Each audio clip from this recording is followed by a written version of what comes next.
Welcome to the unboxing of our iOS driver card reader. Let's get into it, shall we? The box features only the card reader and its charger with no other accessories. Note that the device is compatible only with Apple products with a Lightning port, so users with USB-C ports should use an adapter. Once the card reader is unboxed, no extra setup is required. Just open the Tachogram app, plug the card reader into your Apple device and insert the driver card.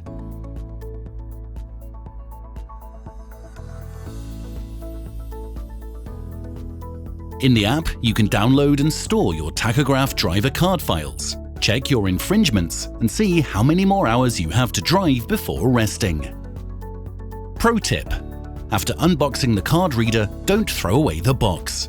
If you ever need to transport the device and a driver card, there's a perfectly sized cutout in the box just for that. If you would like to try the solution out yourself, you can currently purchase the card reader on Amazon and download the app on the App Store. There's a small monthly subscription for using the app. However, the first month is free, so you can test out whether it's right for you. If you'd like to find out more about Tachogram, feel free to check out our website or contact us for more information.